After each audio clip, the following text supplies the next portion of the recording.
សូមគោរពនឹងជំរាបសួរពុកម៉ែបងប្អូននៅកំពុងតាមដានទស្សនាវីដេអូនេះទាំងអស់គ្នាថ្ងៃនេះផងដែរខ្ញុំសូមណែនាំនៅប្រភេទម៉ូទ័របូមទឹក Solar Market Paida ដែលជាបច្ចេកវិទ្យាប្រទេសអ៊ីតាលី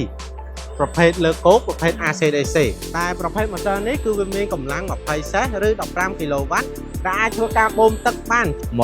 138គីបក្នុង1ម៉ោងជាមួយនឹងកម្ពស់42ម៉ែត្រតែយើងធ្វើការដំឡើងជាមួយនឹងទំហំសយោទឹកចូល100និងទំហំសយោទឹកចេញ65ដែលយើងបំបែកទៅជាទំហំសយោ100ហើយរុញចម្ងាយរហូតដល់1គីឡូម៉ែត្រដែលចំការរបស់គាត់គឺគាត់ធ្វើការដាំផ្លែកង្កែនចំនួន20ហាត់ហើយនឹងទំហំចង្ការគាត់រួមទាំងអស់មានទំហំ100ហិកតាដែលទំហំចង្ការរបស់គាត់រួមគឺទំហំ200ហិកតានិងបំរុងដំឡើងចំនួន8ឈុតសិនក្នុងមួយឈុតគឺធ្វើការស្រោចស្រពទំហំ20ហិកតា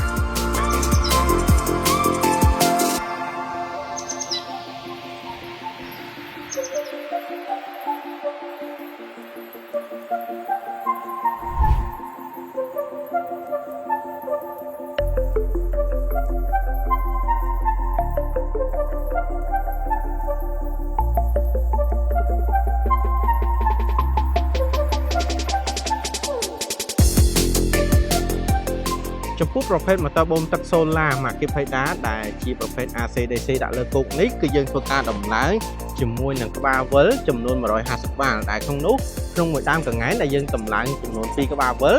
ហើយចម្ងាយដែលយើងរុញពីក្រោមរហូតមកដល់ទីតាំងនេះគឺមានចម្ងាយប្រមាណជាង400ម៉ែត្រតែក្នុងនោះផងដែរគឺយើងបំបែកជាក្បាលសយោធំចំនួន5ក្បាលដែលសរុបទាំងអស់មានចំនួន150ក្បាលវិល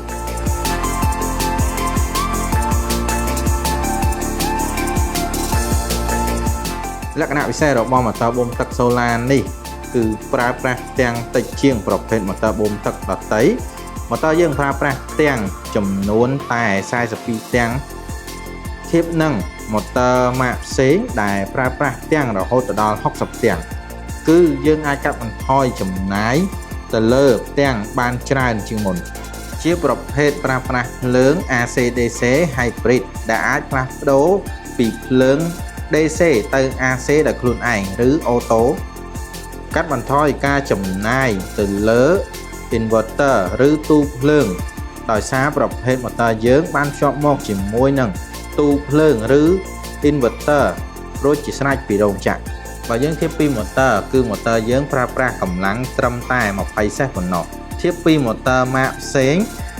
ម៉ូទ័រគេប្រើប្រាស់រហូតដល់កម្លាំង40សេសដែលអាចរុញបានក្បាលវិលចំនួន90ក្បាលវិលតែចំណែកឯម៉ូទ័របូមទឹក Solar យើងវិញគឺអាចប្រើប្រាស់រុញក្បាលវិលរហូតដល់200ក្បាលវិលមិនចាំបាច់ចាក់ប្រេងមិនចាំបាច់ចំណាយទៅលើអគ្គិសនីរដ្ឋនិងជួយសន្សំថវិការបស់លោកអ្នកបានច្រើន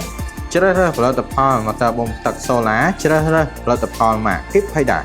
យើងក៏មានការធានាបន្ថែមរយៈពេល1ឆ្នាំទៅលើប្រភេទម៉ូទ័រនិងរយៈពេល10ឆ្នាំទៅលើពន្លឺចំពោះប្រភេទទាំង Solar ផងដែរ